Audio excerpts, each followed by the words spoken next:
Tavares police said they're releasing this difficult footage of an officer who is now doing okay as a warning about how dangerous fentanyl can be.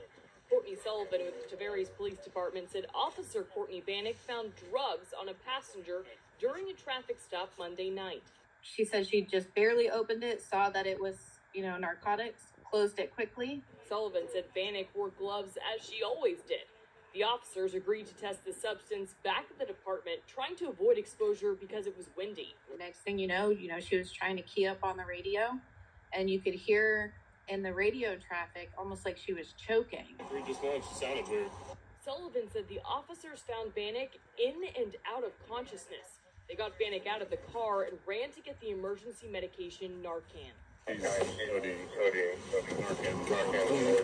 small window to get to the hospital and to get the care that you need. You're good. That's some real life shit you're gonna deal with. Hopefully not to that extent, but you get into law enforcement, you're gonna be dealing with people who carry drugs on them, carry needles on them. You may get poked, you may get stuck, and you do not want that to happen to you. I remember being on FTO. I told you guys a call that we was on. It was an overdose call at a motel on Albany Avenue. We arrived, EMTs get there, and everything like that. The girl, she survives, young girl.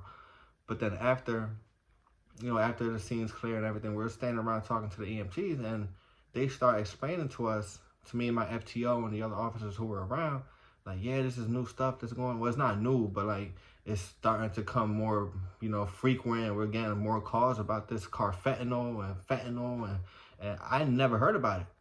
I never heard about anything like that before. My FTO, he was an older guy, and he was still kind of like confused. Like, he was like, what the fuck? Like, that's some crazy shit. Because they're explaining to us, like, yeah, even if it's like a half of a grain of salt that you ingest or it touches your skin, like the smallest fucking little piece touches your skin or it gets into your body, you're done. You're done. And that's what these addicts, the people in the street, that's what they're putting in their needles. That's what they're out there selling in their dope and everything like that. So, you stop somebody in the street, yo, let me pat you down, and you just shove your hand into somebody's pocket, and you don't know what, bro, that is some wild shit. You're gonna come out, you got fucking 5 needles hanging on your hand. Like, it's scary, man. It's scary. That is some real scary shit. In Atlantic City, Camden, I'm sure, like, everywhere there's drug problems, man. Everywhere. So I don't even want to, like, just specify certain locations, but you got to be careful going through people's book bags. Don't just fucking dump all the shit out. Dump everything out. Or if you got somebody stop, make them empty out their fucking pockets. That may not be the safest route. You do want to make sure you're covered, but if you feel some type of way, you feel something on the outside, you go, yo, what the fuck is that? Man, they take that shit, take it out. I'm not touching that. You're going to have your gloves on. You're going to have your precautions, but that is some scary ass shit. And prior to me getting into law enforcement, I was around that type of environment. I drove for a medical company. So I was around addicts. I was around those who went to methadone clinics 2, 3, 4, 5 days out the week. I was driving them back and forth, talking to them. Like, I was familiar with the whole drug scene and seeing people in the back seat fucking nodding, and like, I knew, bro. But when I started hearing about the fentanyl and fentanyl and seeing the certain type of overdoses that was happening when I was working, I'm looking at these people like, what the fuck are y'all, what are y'all doing? Like, it was just crazy. And you guys see at the end of the video here, they saved this police officer with some Narcan. You don't know how many times you're going to save an addict by using Narcan, and they're going to wake up and curse you the fuck out because you just ruined their high. You just fucked everything up. They were feeling so good, and you came and saved their life, that they're going to curse you the fuck out. The fucking EMTs, fuck y'all, why you leave me alone? I'm fine. Blah, blah, blah. Like, bro, you was on the sidewalk about to die. Literally about to fucking die. We save you, and fuck us? All right. It's crazy, bro. That stuff is wild. I remember we went into the hospital, still FTO. We had gone into the hospital for something. I don't know. We had to go speak to.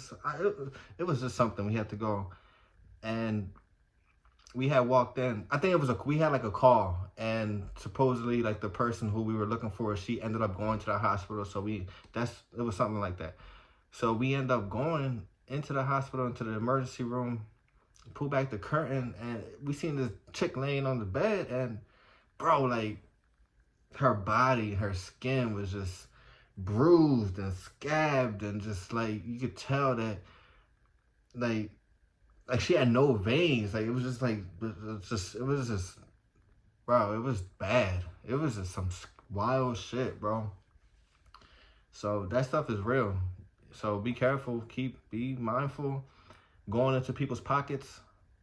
Be mindful going into people's bags, their purses, the hoodies, man. Be careful. You do not want to get stuck.